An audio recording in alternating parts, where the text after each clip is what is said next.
What if I told you that the doubt living in your mind isn't yours, that it wasn't born with you, that it was installed, not by truth, not by evidence, but by repetition, by years of hearing what couldn't be done, of seeing others settle, of watching powerful men shrink to fit into small cages built by fear? What if I told you that every hesitation you've carried, every quiet voice that told you to wait, to hold back, to question your own strength, was never yours to begin with? It was borrowed, programmed, repeated, but not born. Because you, my friend, you were not made to question yourself. You were made to build, you were made to rise, you were made to win. Not eventually, not someday, not when everything lines up perfectly, but now. And if you stay with me, not halfway, not half listening, but fully, if you breathe these words, speak them aloud, and return to them daily, then something will begin to shift, not in theory, not in imagination, in identity. Because what I'm about to give you is not a motivational talk. It is a reprogramming, a full recalibration of the system that has quietly allowed doubt to lead your steps for far too long. And when it's over, when the last word has been spoken, you will no longer recognize the version of yourself that accepted smallness as fate. Because doubt, as I will show you, is a habit, and habits can be broken. But belief is a decision. Belief is the act of remembering who you were before the world taught you to shrink. And today we return to that man, the one who knew he was meant for more, the one who didn't wait for proof to take the first step, the one who acted as if victory was inevitable. And let me tell you something most men never hear. That man is still inside you, waiting, watching, wondering when you'll stop listening to the old voice and start moving like a builder again. So say it with me now. I was not made to doubt, I was made to win. Say it louder. I was not made to question, I was made to decide. Say it until your voice shakes off the dust of hesitation. I do not wait for courage, I move anyway. Because today, we are not here to play with belief. We are here to make it law. And once you've made a law of the mind, the body, the voice, the results, they follow. So stay with me from this first word to the last breath. And let's begin the process of burning doubt out of your identity for good. Let me be very clear, you were not born with doubt. No man is. Doubt is not a natural instinct. It is not hardwired into your soul. It is a condition, a disease of the environment, a mental parasite that grows only when fed. And the world, my friend, is full of feeders. You were born with curiosity, with hunger, with fire. No child comes into this world second-guessing himself. Look at any young boy. He does not wonder if he can walk. He tries. He does not ask if he has permission to explore. He moves. He falls and rises, screams and reaches, not because he's certain, but because he hasn't learned to fear yet. Doubt is not natural. It is taught. It is modeled. It is repeated. And by the time you are grown, you've been told, directly or indirectly, that your power is dangerous, that your fire must be tamed, that dreaming is for others, not for you. But here is the good news. If doubt was learned, belief can be built. And that building begins with remembering the truth of who you are before the world shaped you. It begins with one small act of rebellion, rejecting the idea that you must be hesitant just because others around you were. Let me show you how this worked in the lives of the men I studied. Henry Ford, for example, was not a man born into advantage. He had no prestigious schooling, no wealthy lineage, and yet he refused to learn doubt. When the world told him his vision for an affordable automobile was madness, he responded with action. His own engineers, men with greater education, told him it was impossible to build an 8-cylinder engine in a single block. And what did he say? Produce it anyway. Not once, not twice, but every time they returned with failure, Ford said the same words. produce it anyway. That's not genius. That's not luck. That's belief. A belief so firm, so final, that it didn't flinch in the face of impossibility. Ford had trained his mind to obey his vision, not his environment. He had unlearned doubt and replaced it with decision. And that decision became law, not just for him, but for the industry he led. Or consider Thomas Edison, who failed, not once, not 10 times, but over 10,000 times in pursuit of the electric light. 10,000 failures, 10,000 moments where doubt could have taken the throne. But Edison didn't entertain doubt because he had built something stronger, identity. He didn't say, maybe I can. He said, I am the man who will. And that identity became armor. Every time a test failed, he didn't internalize it. He moved forward because his belief wasn't rooted in evidence. It was rooted in repetition. He had told himself again and again that this would work, that he would work, that something would work. And so it did. Understand this, belief is not a feeling. It's not something you stumble into. It's not something that floats down from the heavens when you meditate long enough.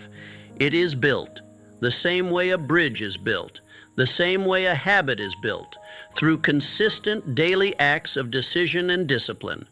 You choose belief even when you don't feel it. You repeat belief even when your old identity screams otherwise. You walk like the man who knows, even when part of you still doubts, until that part no longer has a seat at the table. That's what Andrew Carnegie understood. When I sat with him, when I studied his methods and mindset, I discovered something that changed me forever. Carnegie didn't see belief as optional. He saw it as structural, as foundation. He once told me, if a man does not command his own mind, someone else will. And that's exactly what doubt is, a sign that you've surrendered your authority. Not consciously, not deliberately, but over time in small, subtle ways, you've let doubt set the tone.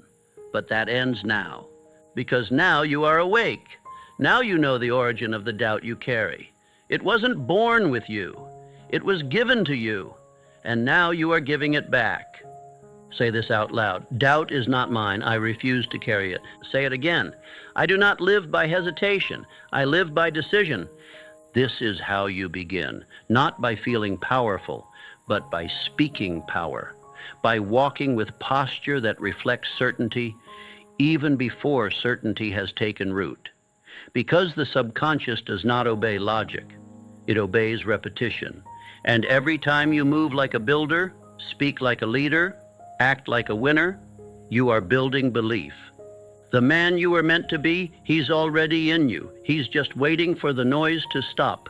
He's waiting for the command to rise, and this is that moment. Let us now speak of the most powerful moment in any man's life, the moment he makes a decision so clear, so permanent, so final, that the old self can no longer survive it. Because here is a truth too many never realize. Identity is not discovered, it is decided. You do not stumble into greatness, you declare it. You do not wait to become confident. You decide that from this moment forward, confidence will be your posture. You do not hope to one day become fearless. You decide to act even when afraid, and that very act rewrites the code of who you are. You see, every man lives within an identity. The problem is, most men live inside an identity they never chose, an identity built from accidents, from repetition, from fear, from the small opinions of small minds. And because they never consciously declared who they were, they've become a collage of contradictions, powerful in potential, paralyzed in practice. But the greats I studied, the men who carved their names into the history of achievement, they all did one thing first. They decided who they were. Not based on circumstances, not based on feelings, but based on vision. Let me take you again to Henry Ford. Before he was a titan of industry, before he revolutionized transportation, Ford made a simple decision. He would build a car for the common man. That was it. A sentence, a commitment, a line in the sand. But once that decision was made, everything changed. He no longer acted as a mechanic. He no longer thought like a worker. He became a builder of machines, of ideas, of a future only he could see. And when the world doubted him, when bankers and engineers and newspapermen mocked his aim, Ford did not bend. Why? Because his identity was decided. He had already chosen who he was. And once a man makes that choice, the world loses its power to define him. Thomas Edison did the same. Do you imagine Edison became an inventor by accident? That the light bulb was a happy fluke? No. He decided long before the world believed in him. He said, "I will illuminate the world." And then he began walking toward that vision every single day.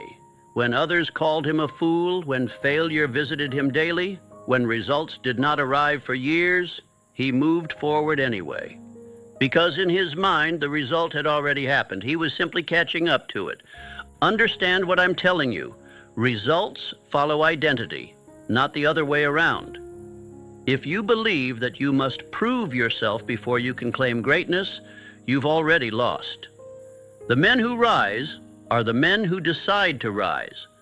First in silence, first in solitude, first without evidence. Even Abraham Lincoln, a man who walked through war and turmoil, was not led by public opinion. He was led by decision. He did not need everyone to agree before he acted. He had already determined the value of freedom, the weight of unity, the dignity of mankind. And because that decision was final, fear could not break him. Now it is your turn, and you must write your identity in stone. Not scribble it in sand, not whisper it with apology. Declare it. Who are you? Who have you decided to be, regardless of what you've done up to this point? Because until that decision is made, doubt will always have a voice. You must say aloud, "I am not a man of hesitation. I am a man of execution. I do not drift between identities. I have chosen one, and I walk in it." And do not say it once. Say it until your subconscious hears it so often, so clearly, that it accepts it as law. That is how belief becomes identity. That is how decision becomes destiny.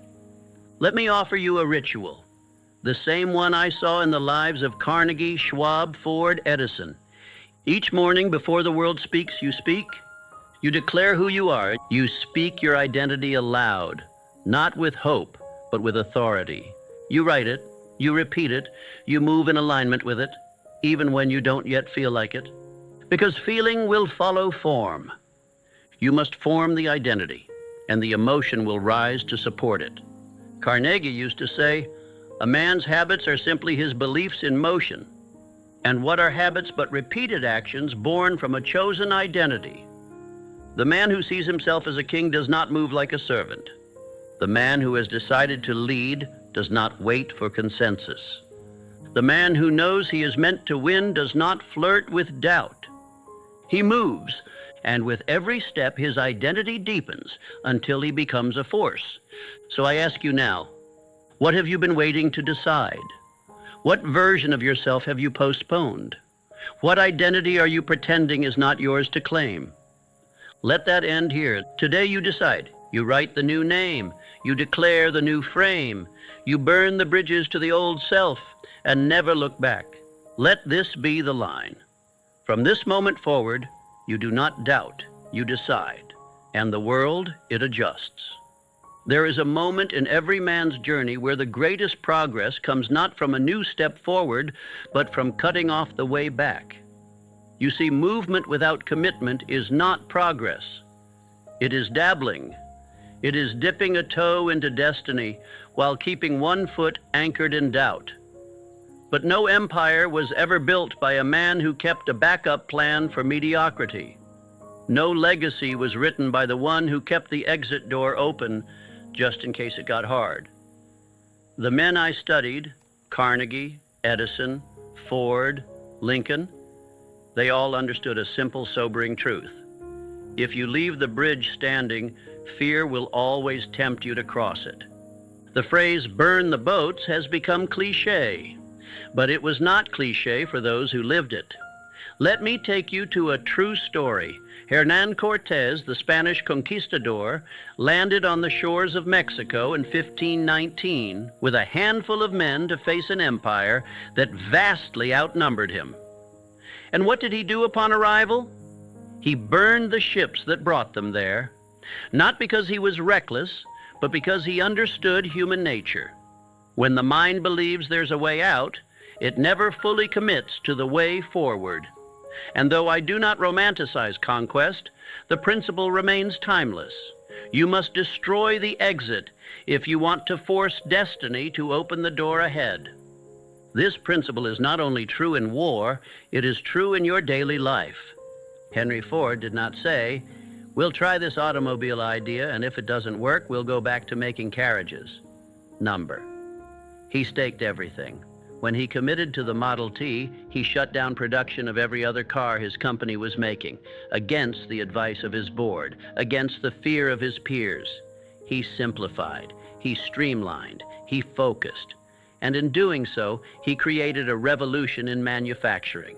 Why? Because there was no retreat. Ford didn't seek comfort, he sought completion. Thomas Edison, too, had no plan B. When he set out to create a functioning light bulb, he faced more than 10,000 failures.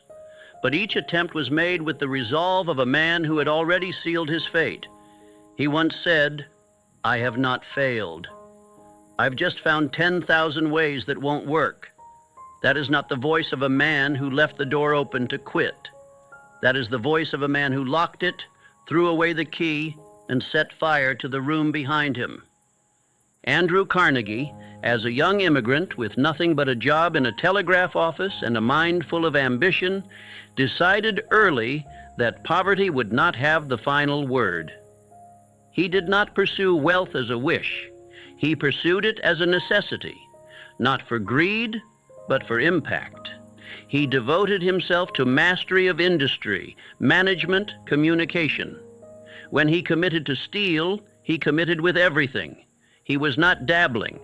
And because of that, he rose. What is your retreat? Be honest. Is it the job you keep as a safety net even though it dulls your soul? Is it the voice you silence because you fear what others will say? Is it the plan you never start because you keep telling yourself you'll do it when the timing is better? These are not strategies. These are shelters for fear. And as long as they exist, you will never walk with full power. You cannot act like you were meant to win if your energy is split between building and retreating. You must commit fully. And you must prove that commitment by eliminating the exits. It's easy to say, "I'm all in." It's another thing to remove every other option. That's what the greats did. Abraham Lincoln did not entertain compromise when it came to preserving the Union. He knew the risks. He knew the cost. He knew that war would scar the nation. But he also knew that preserving the soul of America required conviction without loopholes. And so with ink and blood, he wrote his stand into history. You must now do the same metaphorically and mentally. Burn the retreat.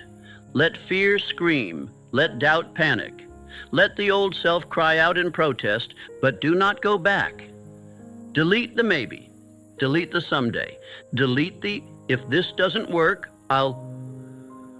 Those phrases are permission slips for failure. If you were meant to win, and I believe you were, then act like it by removing every option except victory.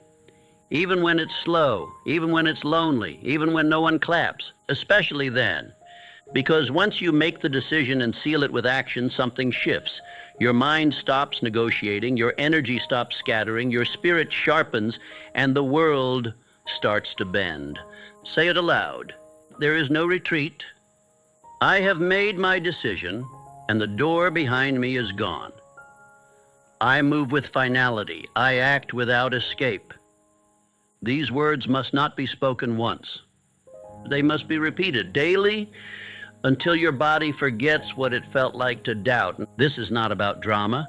It's about discipline. Burning the bridge is not loud. It's not showy. It's the quiet decision you make before dawn that today again you will not run. And if you hold that line long enough, something incredible happens. Fear stops talking because it knows you're not listening anymore. There is a voice in every man's mind that determines the quality of his life long before the world ever lays a finger on him. It is the voice that speaks when no one else is around, the one that whispers when the door closes, when the lights are off, when the results don't come, and when the crowd has gone quiet. That voice is not always kind, not always supportive, not always true, but it is always present. And if you do not train it, it will train you. It is a process called autosuggestion, the deliberate and repeated feeding of the subconscious mind with instructions so clear, so consistent, so emotionally charged that they become identity. The subconscious mind does not reason. It accepts whatever is repeated to it with emotion. And herein lies your greatest threat or your greatest weapon. Let me show you what this means through real lives. When Henry Ford famously said, "Whether you think you can or think you can't, you're right," he wasn't trying to be clever. He was revealing how he built his empire. Ford didn't have the most knowledge. He didn't hold the most degrees. He didn't master every detail of his business. But he trained his inner voice to say one thing over and over: "It will be done." And because he repeated that, his subconscious went to work making it reality. But here's the mistake most men make. They speak carelessly to themselves. They allow doubt, hesitation, worry, and worst of all, sarcasm, to run on repeat. And they wonder why their progress always stalls. The subconscious mind doesn't understand humor when you joke about being lazy or failing or being stuck. It hears those thoughts as instructions. It installs them. It obeys them. And soon you do too. Thomas Edison, after thousands of failed attempts to create a working light bulb, was asked by a reporter how he kept going. He replied, "I haven't failed. I've just found 10,000 ways that won't work." But understand what that really was. It wasn't just optimism. It was programming. It was a mental script so strong, so repetitive, that failure could not take root. Every time he spoke those words, he trained his inner voice to keep moving forward, and the voice obeyed. Andrew Carnegie, too, was relentless in this discipline. He instructed the young men under his mentorship to write their chief aim and read it aloud every morning and every night. He believed that a man could become unstoppable if he simply repeated the right idea often enough, not whispered, not read silently, spoken. Why? Because the voice you speak becomes the voice you hear, and the voice you hear becomes the voice you believe, and what you believe shapes your world. So let me ask you, what have you been telling yourself?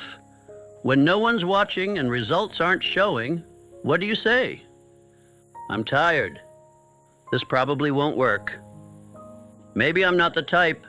I'm just trying." These are not harmless phrases. They are weapons turned inward. And the more you repeat them, the deeper they sink. But the good news is this: you can change the script. It begins with discipline. Each morning, before the world gives you its version of reality, you must give yourself yours.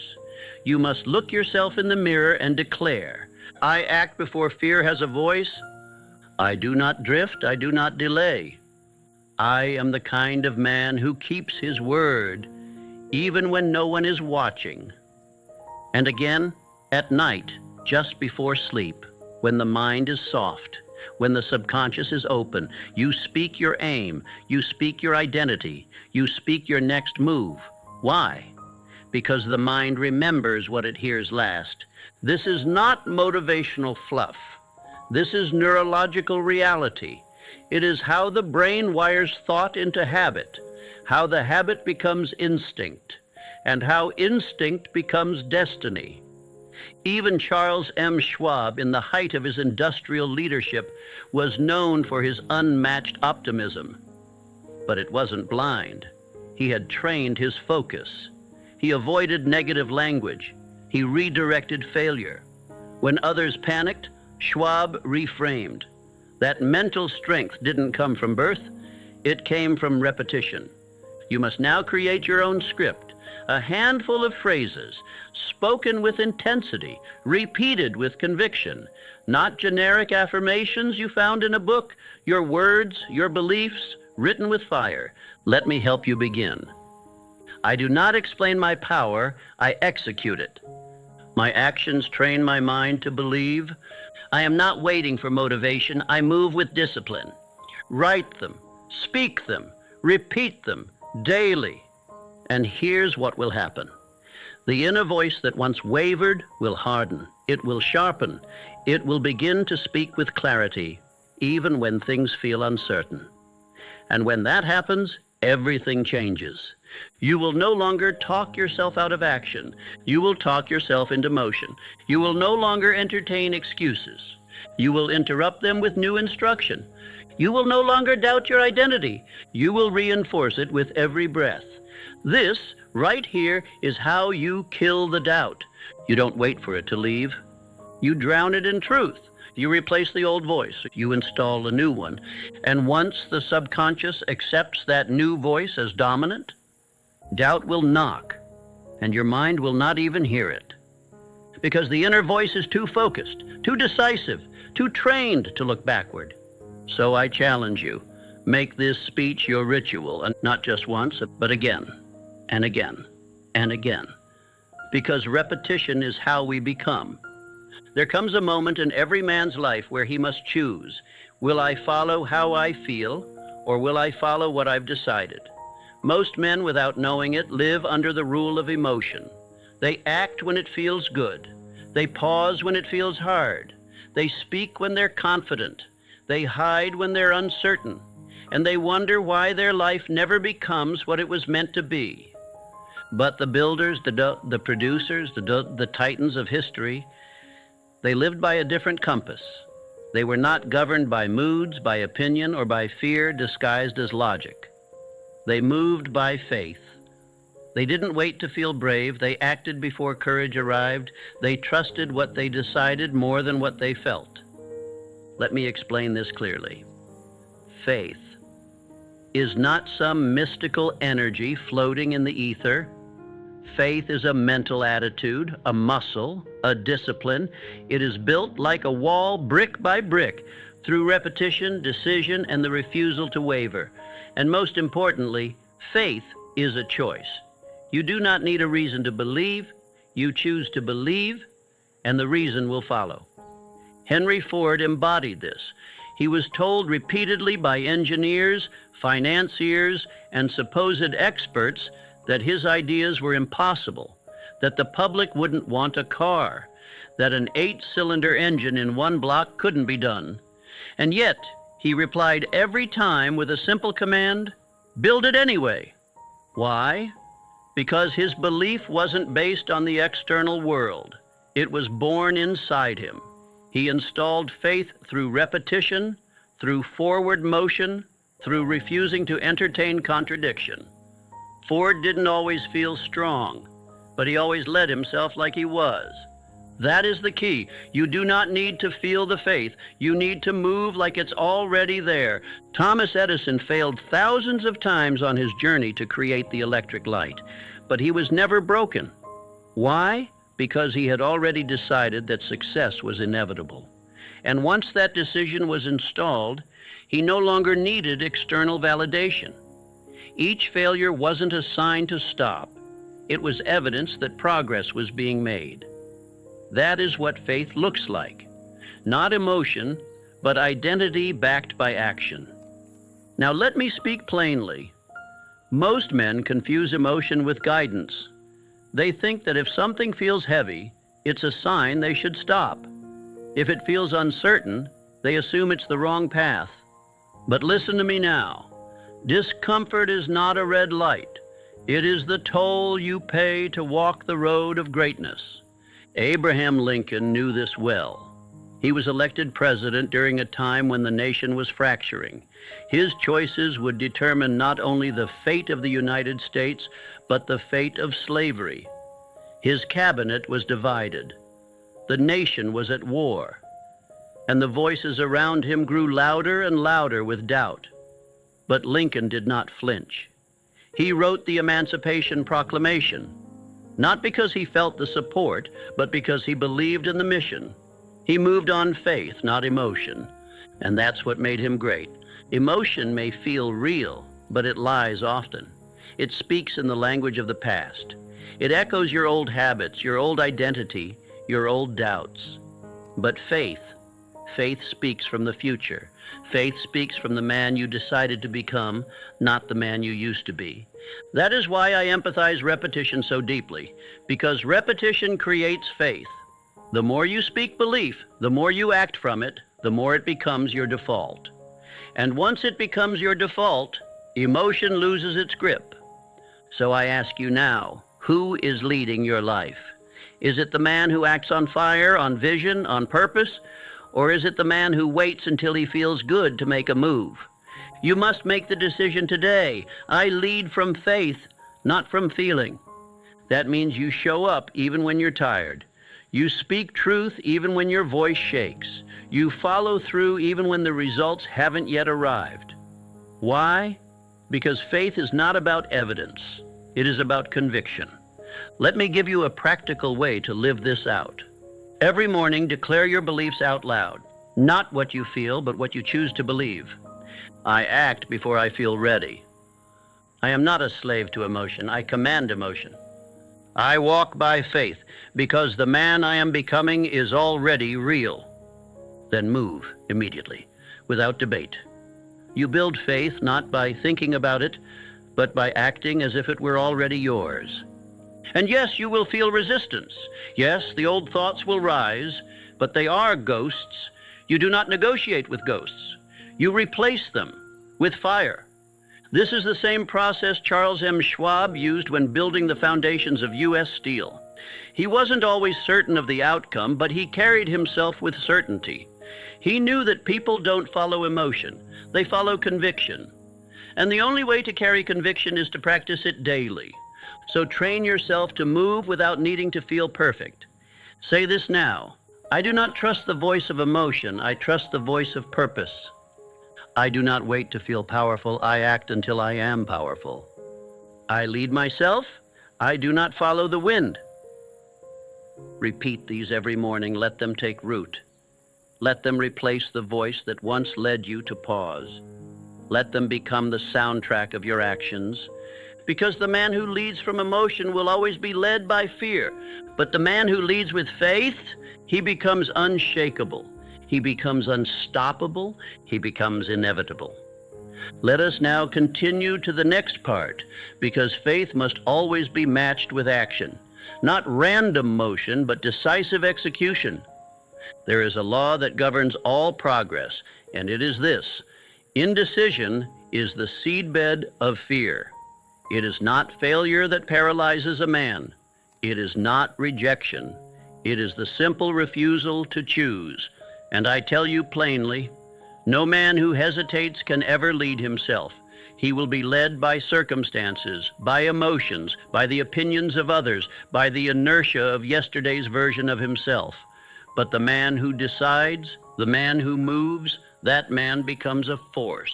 I taught that every successful man I studied had the habit of making decisions quickly and changing them slowly, if at all. I found this in every titan, every mogul, every builder of empires. They did not sit in endless deliberation. They did not require all the facts before they began. They simply decided and let the path reveal itself in motion. Let me show you what that looks like through the story of Henry Ford. Ford's engineers once told him flatly that it was impossible to cast an 8-cylinder engine in one solid block. They tried, they failed, they returned, expecting Ford to admit defeat. Instead, he looked at them with certainty and said, "Produce it anyway." Not once, not twice, but repeatedly until it was done. Ford did not weigh his options. He did not say, "Let's brainstorm alternatives." He decided. And because he decided, the world bent. That's the law. The world does not yield to the man who is clever. It yields to the man who is certain. Thomas Edison lived the same law. Imagine failing over 10,000 times at anything. Most men would have quit before 10. Most men would have doubted themselves. Most men would have asked for permission or waited for approval. But Edison had already decided, I will invent the light bulb. And because the decision was final, every failure was just another stepping stone. Not because Edison had superhuman endurance, but because he had eliminated the option to stop. You must do the same, and you must stop leaving back doors open. You must stop entertaining maybe. You must stop debating your own destiny. Decide, and once you do, move. Even if you don't know the full path, even if your voice shakes, even if your hands tremble. Because clarity is not found in stillness. It is forged in movement. Charles M. Schwab, when he was chosen to lead U.S. Steel, was not the oldest or the most experienced, but he made decisions quickly. He moved decisively. When asked by Andrew Carnegie to take the reins of a massive industrial consolidation, Schwab didn't ask for time. He didn't form a committee. He said yes and figured out the details on the way. That's how momentum is built. You act and the mind follows. You move and fear loses its grip. You execute and the subconscious begins to trust you. That's what most people never understand. Every time you hesitate, you tell your subconscious, I don't believe myself. But every time you act, even imperfectly, you reinforce the identity of a man who does what he says he will do. And soon, your body, your posture, your thoughts, your very presence begin to reflect that new identity. So I ask you now, what have you left undecided? What path have you delayed, waiting for more time, more clarity, more courage? And how much has that delay already cost you? Because indecision is not neutral. It is expensive. It robs you of time, of energy, of confidence, of opportunity. But you can shut the door on it right now. Say aloud, I do not wait. I do not hesitate. I do not consult fear. My decisions are final. My movement is immediate. My word is law. That is not bravado. That is identity. You do not try. You declare, you do not ask, what if? You say, this is the way. And when your mind resists, as it will, you do not argue.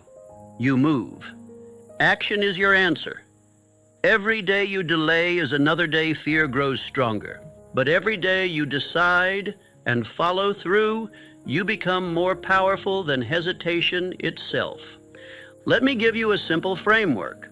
Make your decision quickly, from a place of purpose, not emotion.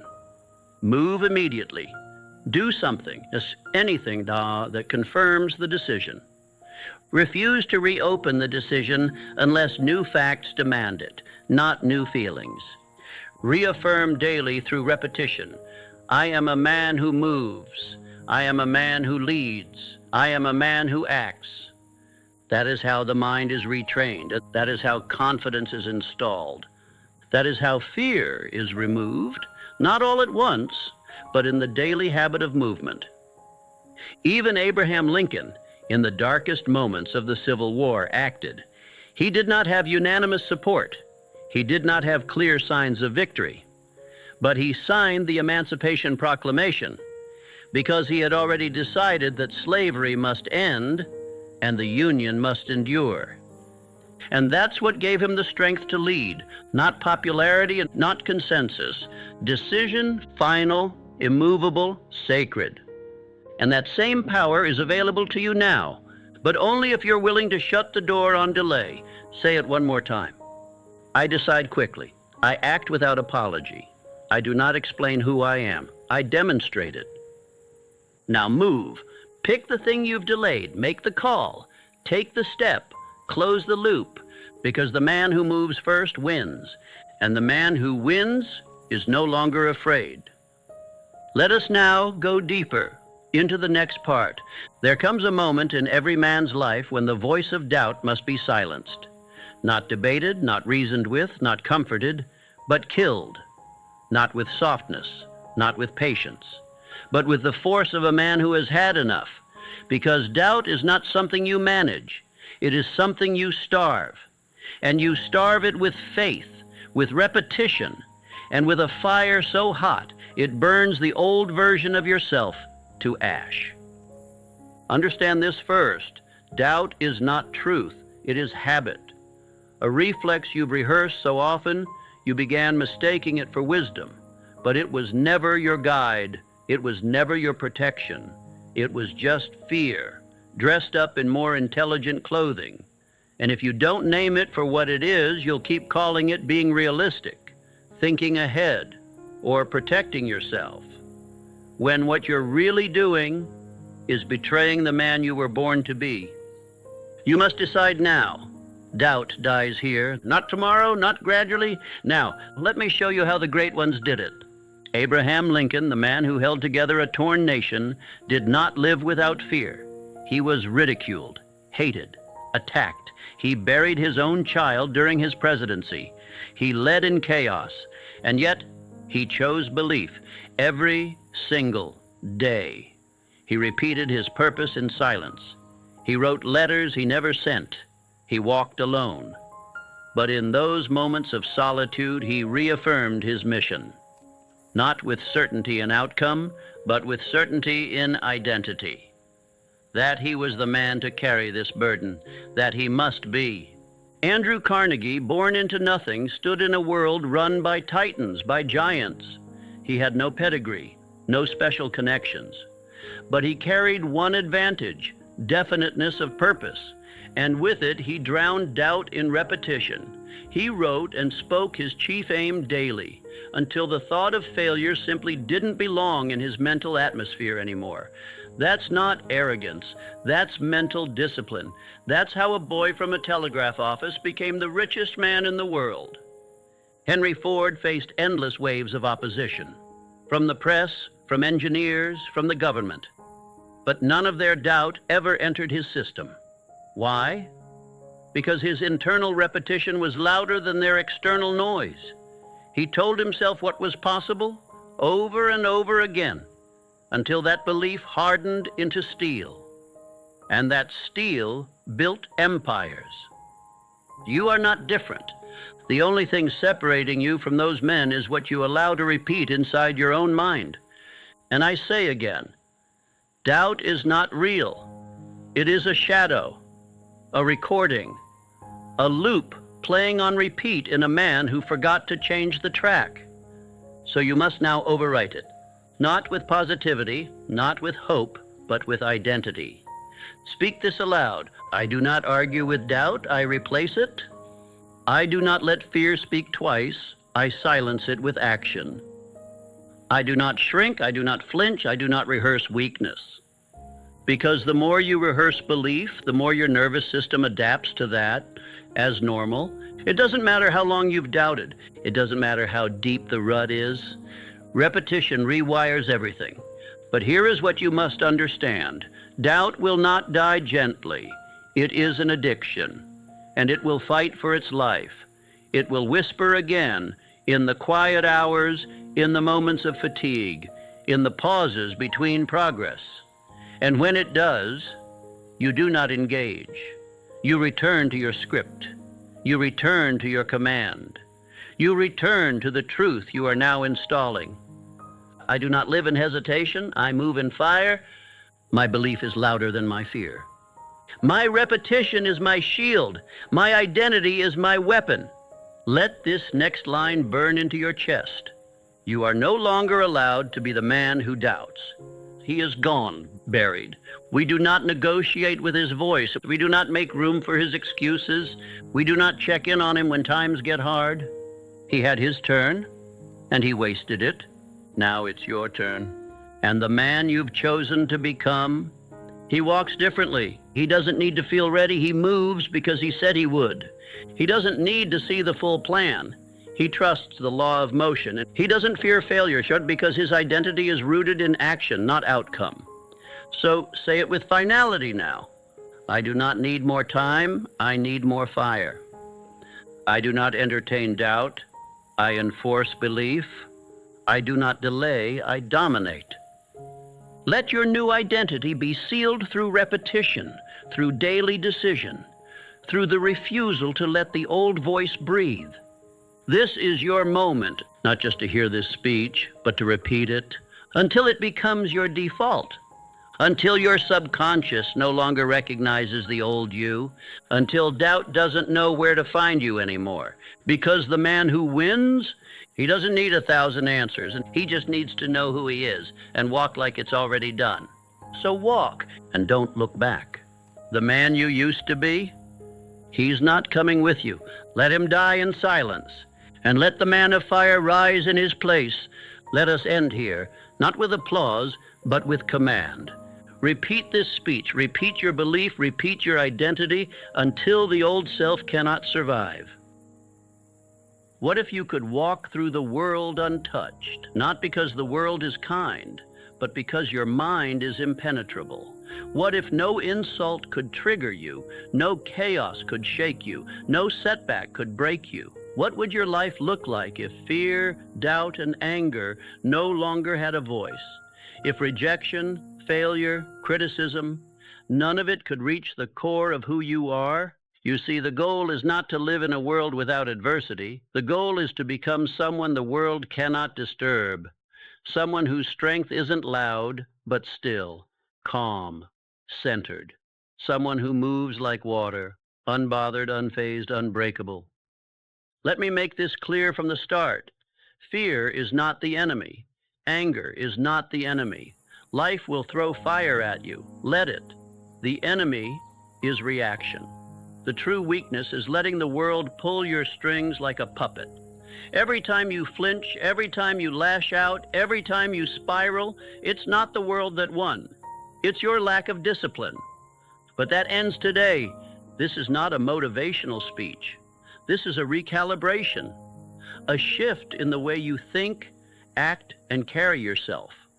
Because your power doesn't come from controlling the world, it comes from not needing to. The moment you stop giving external chaos internal control, everything changes. People lose power over you, problems shrink, and your mind, your most valuable weapon, becomes razor sharp, clear, and steady.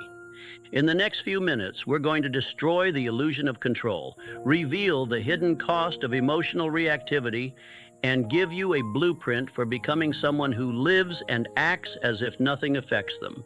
Because when you reach that level, when you stop responding to noise, when your silence speaks louder than words, you don't just protect your energy, you dominate with it.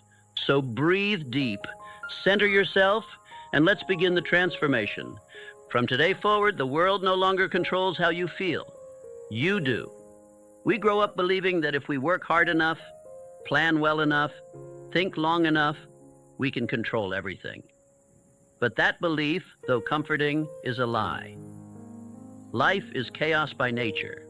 The weather changes, people change, circumstances shift without warning. The tighter you try to grip control, the more it slips through your fingers. And yet this illusion is what keeps most people anxious. They try to manage every outcome, every conversation, every emotion. They obsess over what might happen, what they should have said, what someone else is thinking. But here's the truth. The more you try to control what you cannot, the more you surrender control over what you can, yourself.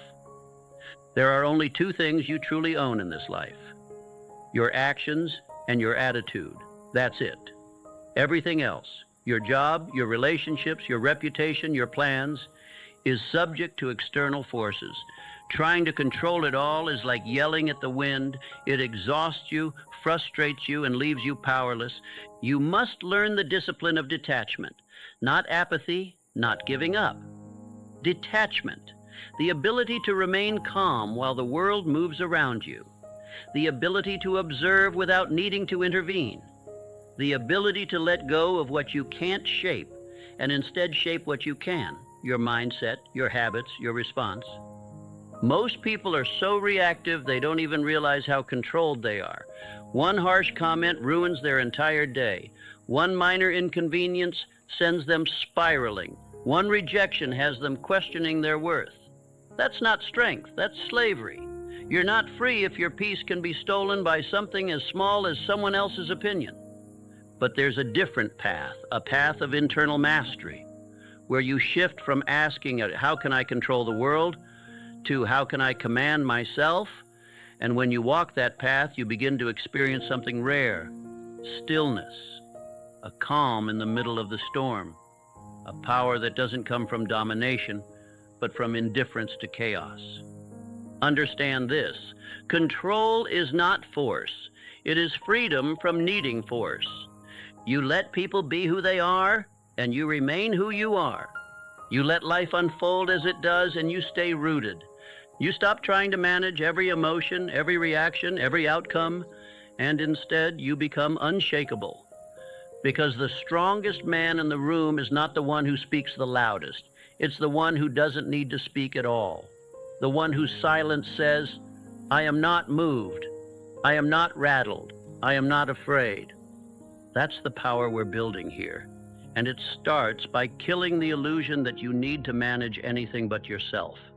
Let the world do what it will. You stay still.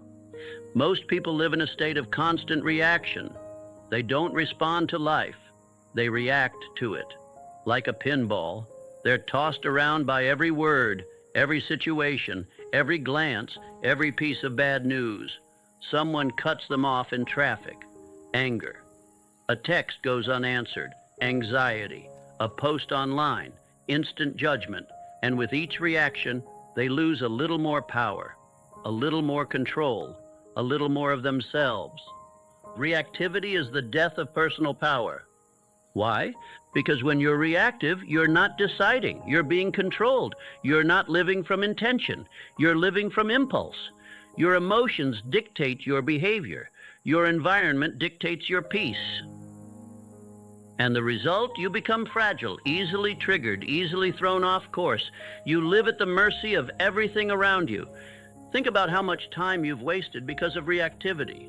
How many hours you've spent replaying a conversation in your mind, stewing over something that didn't even matter a day later. How many goals have been delayed because you were emotionally drained by drama that had nothing to do with your mission? How many mornings you lost to a restless night caused by something someone said online? The cost is immense. Not just in time, but in focus, in energy, in clarity. There's a simple but brutal truth. If your peace can be disturbed by external noise, your peace was never real. What separates the exceptional from the average isn't talent. It's emotional discipline. The ability to feel, but not flinch. To notice, but not overreact. To hurt, but not collapse. You don't become unshakable by avoiding adversity.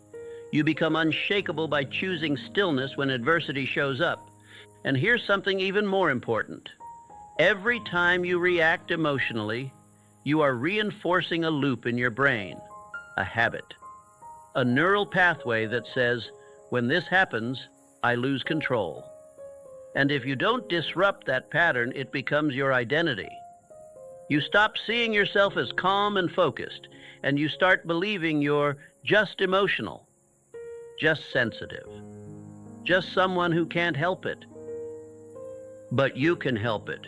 You can rewire your mind. You can train yourself to pause, to breathe, to observe without attaching, and it starts with awareness. Realizing that your first impulse is not your truth. It's a program, a default. But you are not your default. You are the driver. And the moment you claim that role, everything begins to change. Start small. When you feel yourself triggered, pause. Don't post, don't reply, don't react, just notice. Let the emotion pass through you like a wave, let it rise, and let it fall. You don't need to suppress it, you don't need to indulge it, you just need to witness it without letting it dictate your next move. And this is not weakness, this is mastery. Because anyone can explode, anyone can lash out, anyone can overreact. That takes no strength at all. But the man who can feel everything and then still remain composed, that man is powerful. That man is rare. In a world addicted to outrage and validation, he becomes a fortress of calm. And that calm is magnetic. People feel it, they sense it, they respect it, because it's not a performance, it's not a facade, it's real, it's earned. It's the result of relentless self-discipline, the kind that says, I will not give away my power just because life tried to provoke me. You must decide today that your peace is non-negotiable, not because life will always be peaceful, but because you will be. Your power is not in your ability to control others. It's in your refusal to let others control you. So the next time chaos knocks at your door, don't invite it in. Observe it, learn from it, and then rise above it. Because while the world reacts, you will remain. Control your emotions, or your emotions will control your life. This isn't just some ancient Stoic wisdom passed down through dusty books. It's a reality that defines winners and losers, leaders and followers, the powerful and the powerless.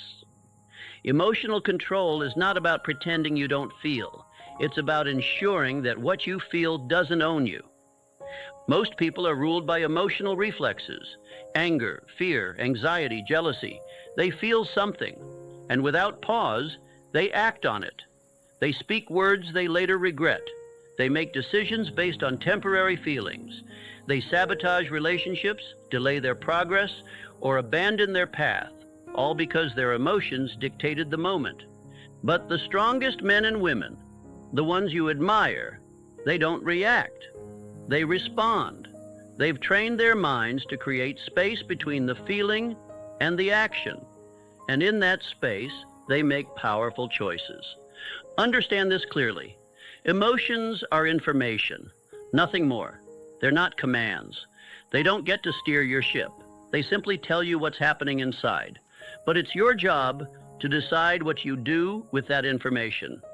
And when you make decisions from a place of clarity, not chaos, you move differently. You speak with precision. You act with calm. You rise, even when the world tries to pull you down. Think of a firefighter walking into a burning building. Do you think they feel fear? Absolutely. But do they let that fear control them? Because their training has taught them something critical. Emotion without control is dangerous, not just for themselves, but for everyone around them. Now apply that to your life. Every time you let anger control your words, fear control your steps, or insecurity control your decisions, you're lighting fires where there should be progress. Here's the hard truth.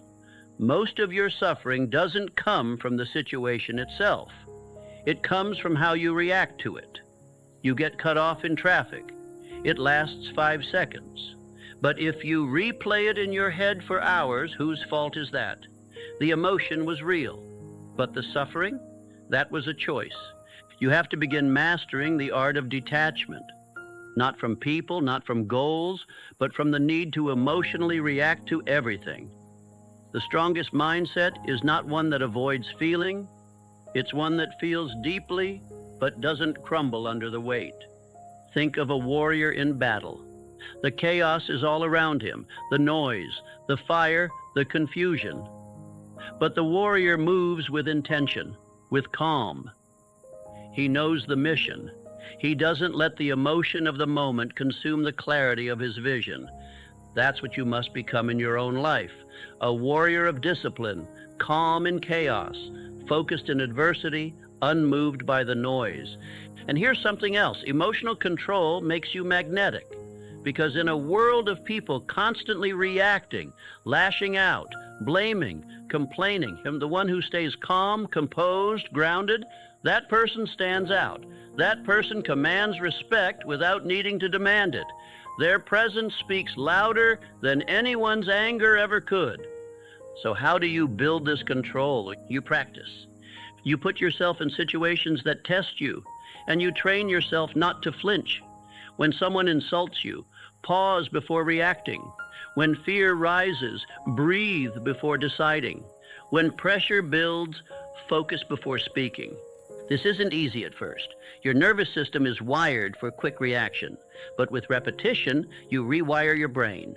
You create new patterns. And eventually, you become the kind of person who's not easily moved, the kind of person others turn to when things fall apart. Because when everyone else is losing their heads, you'll be the one who keeps his. Remember, emotional strength is not loud. It doesn't scream. It doesn't need to prove itself. True power is quiet. It is presence without panic. It is composure without suppression. It is knowing that no matter what happens, you own yourself. And when you own your emotions, you own your world.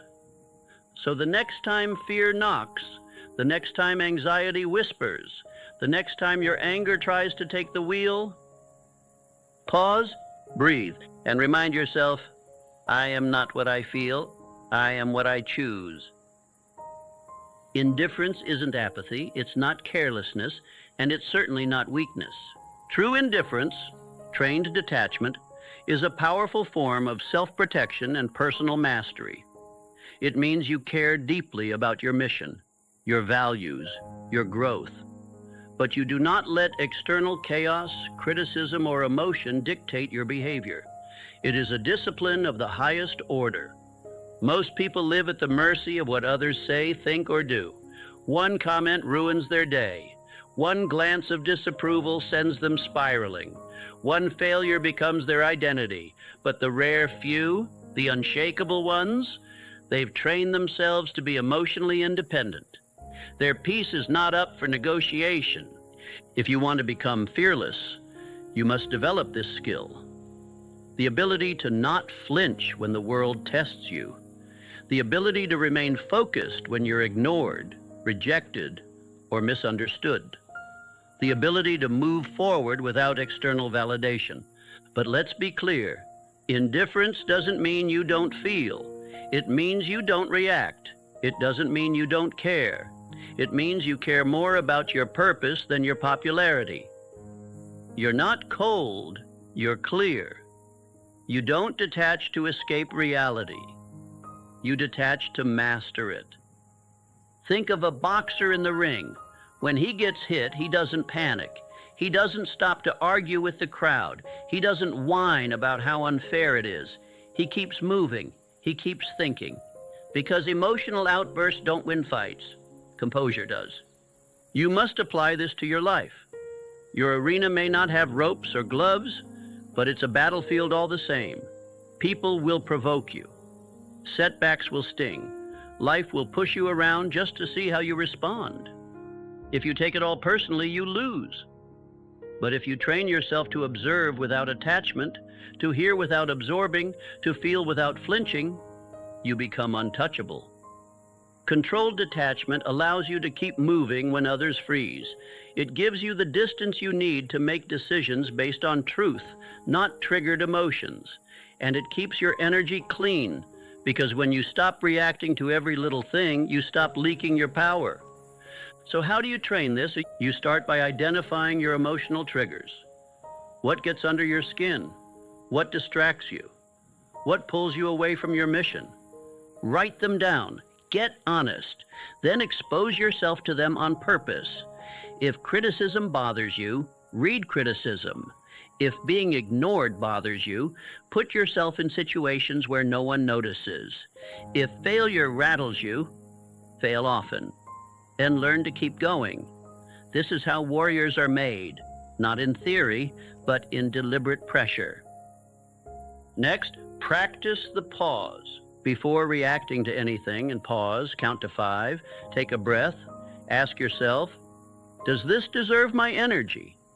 Is this part of the mission or a distraction?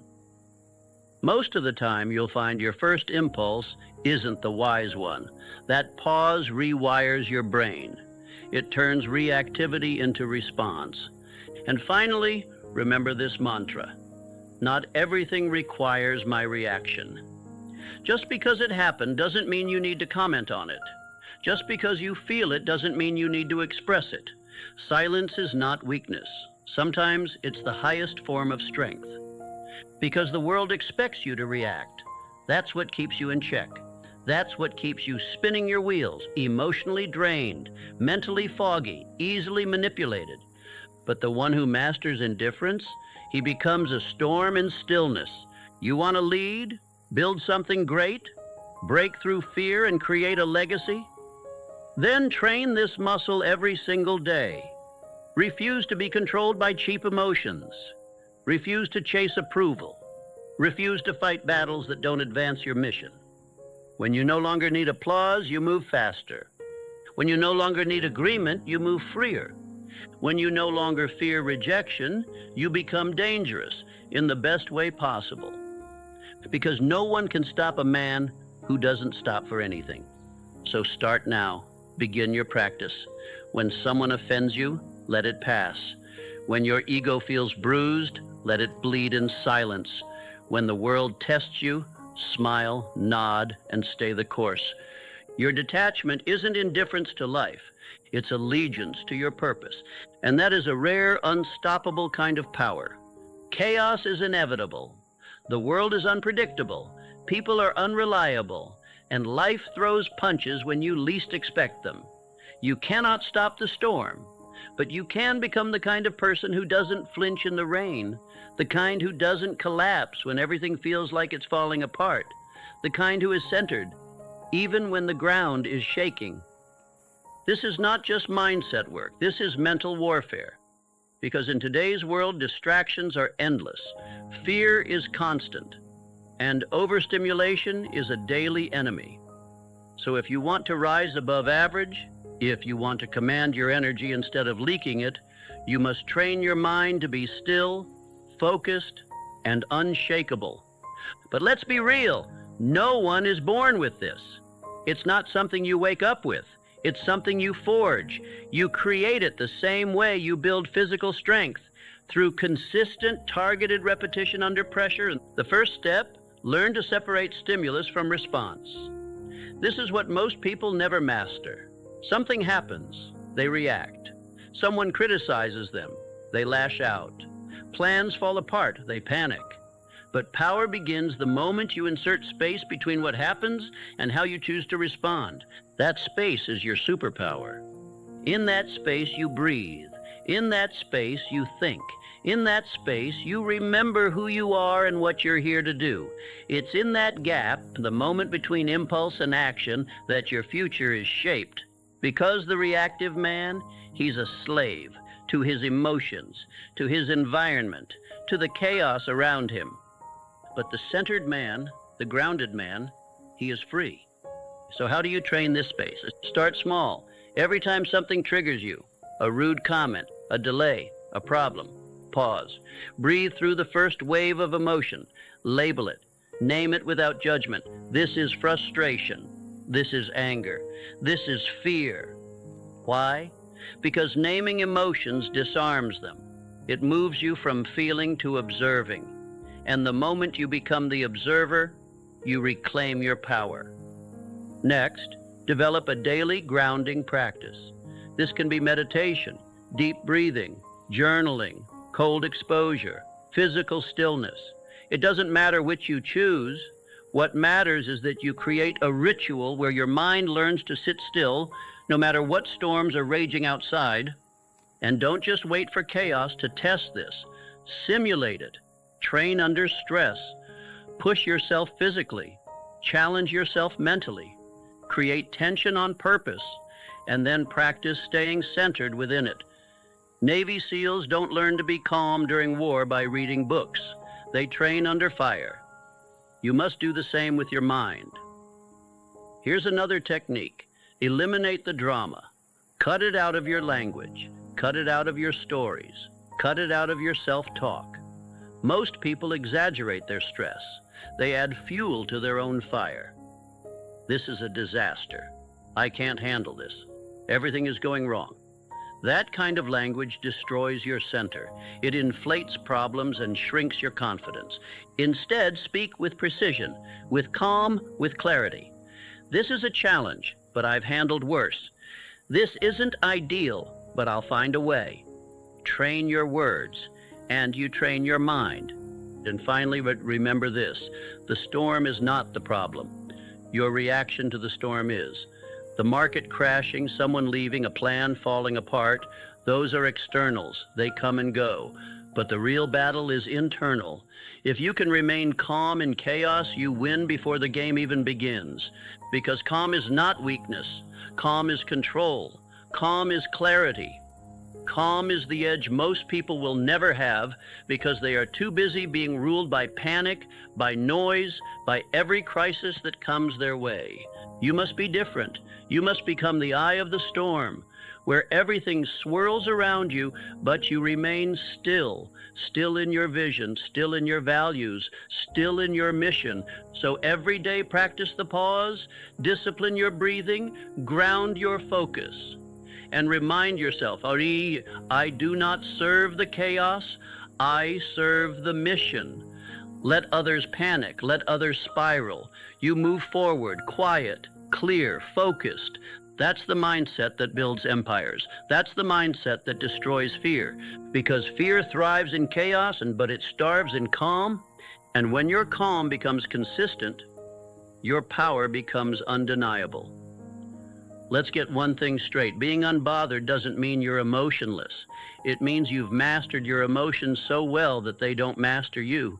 You still feel, you still care, but you don't let every thought, every opinion, every disruption hijack your peace. That's not indifference. That's emotional strength. That's power. The truth is, most people are emotional puppets. They're pulled by every external string, by someone's tone, a comment on social media, a delay in their plans. And when they're pulled, they react without thinking, without control, without awareness.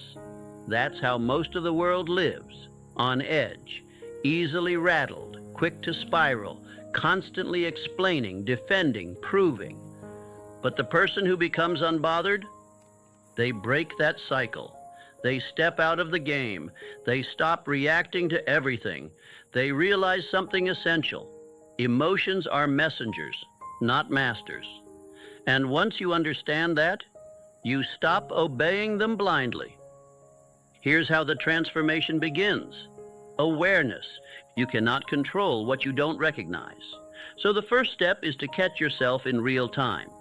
When you feel that spike, anger, defensiveness, anxiety, pause. Ask yourself, what's really happening here? Most of the time, the trigger isn't the issue. The issue is the story you're telling yourself about the trigger. Someone cuts you off in traffic. Your ego says, disrespect. Your body flares up. But the reality?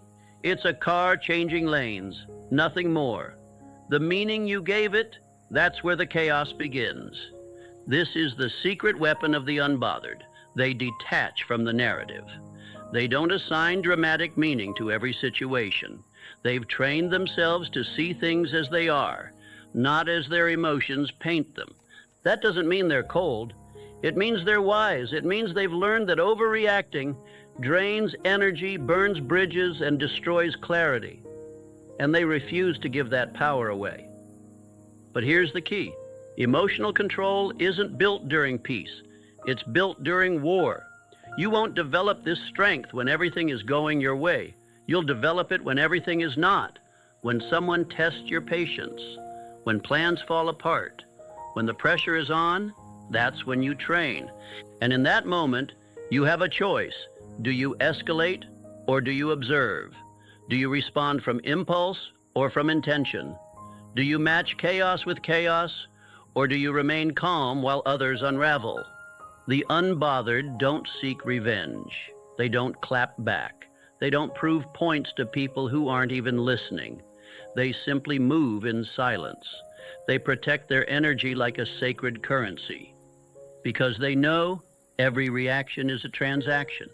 And not every situation is worth the price. You must build this restraint. You must learn to pause when it's easier to explode. You must develop a stillness inside that no one else can access. Not because you're hiding, but because you're rooted. Start practicing now. The next time someone disrespects you, pause. The next time life throws a curveball, breathe. Don't match the energy. Don't mirror the chaos. Rise above it. Not for them, for you. Because every time you control your response, you prove something powerful to yourself. You are not ruled by emotion. You are led by vision. That's the real flex. That's the power most never develop, and why most stay stuck. They let a single comment ruin their day. They let one delay unravel their focus. They let emotions that last minutes create consequences that last years. But not you, not anymore. You train yourself to be a fortress, to feel fully, but never flinch, to walk through fire, but never lose form, to hear the noise, but never lose your signal. That's what becoming unbothered means. It's not that you don't care, it's that you care strategically. You care where it counts. You care about your goals, your purpose, your values, not about petty offenses or opinions that don't serve your mission. And once you become that version of yourself, the one who isn't thrown off by everything, you become magnetic. People feel it, that calm, that edge, that command. It's the quiet confidence of someone who knows who they are and no longer reacts to anything that doesn't align. So from this moment forward, every test is training. Every trigger is your teacher. And every time you pause instead of react, you build another layer of unshakable mental armor. Let the world be noisy. Let the chaos unfold. You stay centered. You stay rooted. You stay unbothered. There's a quiet freedom most people will never taste. The freedom of not needing to be understood. The moment you release yourself from the burden of explaining, defending, or justifying your path to anyone is the moment you finally begin to live. Why? Because most of your emotional stress, the frustration, the tension, the feeling of being pulled in 100 directions, doesn't come from life itself. It comes from your need for others to approve of the way you're living it. You want people to get you. You want them to support your decisions, to validate your dreams, to see what you see. And when they don't, when they question your choices or criticize your vision, you shrink, you overthink, you alter your path just to fit into their version of comfort. But let's be real. That's not living. That's performance. That's self-betrayal wrapped in politeness. And it will never lead to peace. The truth is, not everyone will understand you. Not everyone should. You're not here to be universally accepted. You're here to become the fullest, most powerful version of yourself. And that path will be misunderstood. It will challenge norms. It will offend mediocrity. It will unsettle the people who settled long ago. And that's okay, because the people who truly matter, the ones who belong in your story, they don't need constant explanation. They see you even when they don't fully understand you. They respect your conviction. They support your becoming. The rest, the ones who question, doubt, or try to mold you back into comfort, they were never meant to guide you anyway. Here's the harsh truth.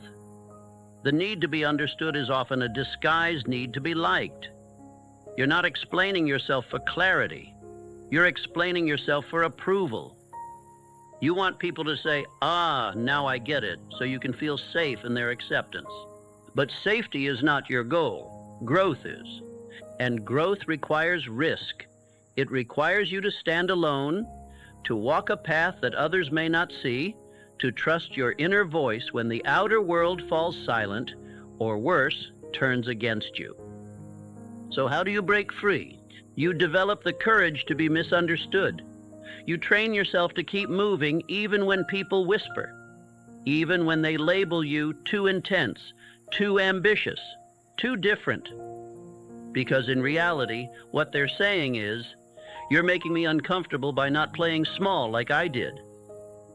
But you didn't come this far to play small.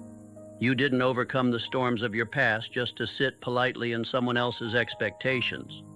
You came to rise, and rising requires silence, stillness, a deep, unshakable knowing that doesn't need to be explained. You don't need to broadcast your every move. You don't need to justify your every decision.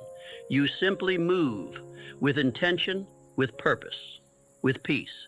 Let people misunderstand you. Let them mislabel you. Let them create their own narrative. You're not here to manage their perception.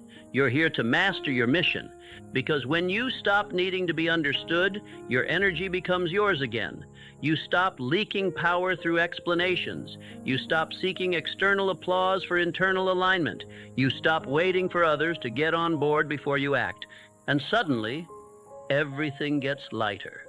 Your focus sharpens. Your confidence strengthens. Your identity stabilizes. That's what emotional independence looks like. You no longer need someone to get your pain to heal from it. You don't need someone to validate your vision to pursue it. You don't need to defend your priorities when they're already clear to you. It's not arrogance, it's alignment. And alignment is magnetic. The irony? When you stop needing to be understood, people begin to respect you more. Because power respects power.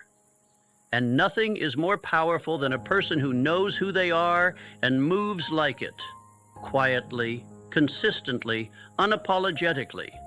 So today, release the need to be understood. Let it go. Let the world think what it wants. Let others misunderstand your silence, your drive, your boundaries. You're not here to explain your fire to those who fear the heat. You're here to burn, to blaze a trail so bright, so undeniable, that even those who once questioned you will be forced to watch in silence. And when they do, you won't be looking back, because you'll be too focused on the future you're building. Brick by brick, day by day, completely free from the chains of needing to be understood. There's a reason you feel exhausted, even when you're doing everything right. It's because your energy is being drained not by your goals, but by your attachments. By the invisible strings pulling your mind in 1,000 directions. By the constant worrying, what will they think?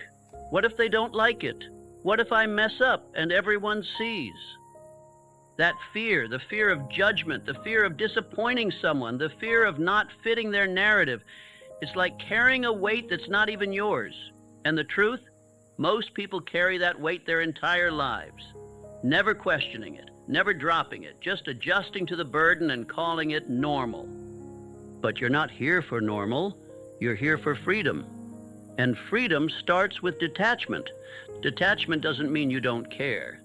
It means you no longer let the opinions, reactions, and expectations of others dictate your direction.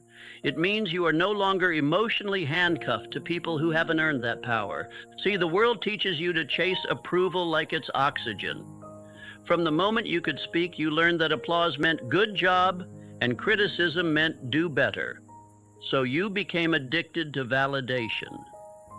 You based your worth on reactions. You began to shape your behavior to avoid disapproval, not to follow purpose. But here's the danger. When your self-worth is tied to what others think, your life becomes a performance.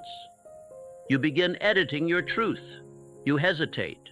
You water down your message. You live in the shallow end of life, terrified of waves, because someone might not like the splash. That's not peace, that's imprisonment. The only way out is to detach, to look yourself in the mirror and say, I am no longer available for approval addiction. You start building a new way of living, one rooted in internal validation, not external applause. And it begins with one bold truth. Most people are too busy judging themselves to care that deeply about you. Their opinions are often projections, reflections of their own limitations, their own fears, their own regrets. When someone says, you can't do that, what they really mean is, I couldn't do that. And if you're not careful, you'll let their fear shape your future. You have to rise above that noise. You have to train your mind to recognize the difference between feedback and fear disguised as advice. Not all criticism is insight. Not all silence is rejection. Not all praise is truth. Detach from the noise. Anchor yourself in something deeper. Your mission. What do you believe in? What do you stand for? What kind of life are you building? And why does it matter? When your purpose becomes stronger than your need to please, everything changes. You stop over-explaining. You stop apologizing for taking up space. You stop shrinking in rooms that can't hold your fire. And slowly, day by day, you stop caring what people think, not out of rebellion, but out of clarity. You realize their opinions are not your responsibility. Their confusion is not your burden. Their discomfort is not your limitation. You are not here to be liked. You are here to be aligned. And yes, detachment takes discipline. It's a daily practice. You'll feel the pull to justify yourself, especially when the people around you don't understand your drive. But that's when you double down. That's when you say, I'd rather be misunderstood in my truth than celebrated in a lie. Detach with grace. Detach with strength. Detach not to escape connection, but to deepen it with those who truly see you. Because when you let go of needing to be approved, you find your people, the ones who resonate with your rawness, the ones who admire your clarity, the ones who are walking the same courageous path. But you'll never find them if you're too busy playing the role others wrote for you. So tear up the script or write your own. Detach from the applause. Detach from the judgment. Detach from the need to be anyone but you. Because your peace, your real unshakable peace, doesn't live in their approval. It lives in your decision to be free. There's a power few understand, the power of presence, not just being in the room, but commanding the room without a single word, without trying, without force. Just a calm, grounded presence that speaks before you open your mouth. It's in the eyes, in the stillness, in the expression that says, I am not rattled, I am not impressed, I am not moved. You see, the truly powerful don't advertise their strength. They don't need to, because their energy does the talking. And that kind of energy, that presence that feels magnetic, almost untouchable, it's trained, it's built, and it starts with the face. In a world of overreaction, the man or woman who stays neutral, composed, immediately rises above. When chaos hits, most people flinch. Their face betrays their nerves. Their body language collapses under tension. They show fear, they show anger, they show insecurity. And once that mask drops, the world sees the weakness, not intentionally, but instinctively. And that's when influence fades. But the one who stays calm, the one whose expression remains steady, whose energy remains unmoved, that person becomes the leader. Not always by title, but by nature. Because when things fall apart, people look to the one who doesn't.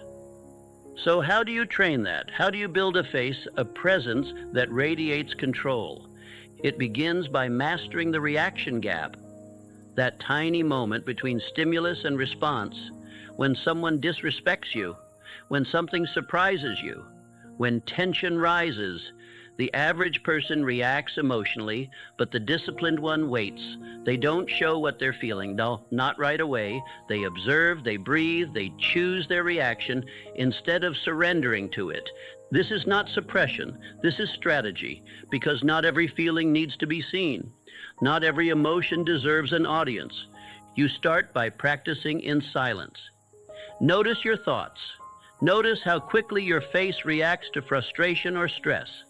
Then practice neutrality, not numbness, but composure. Look in the mirror, hold your gaze.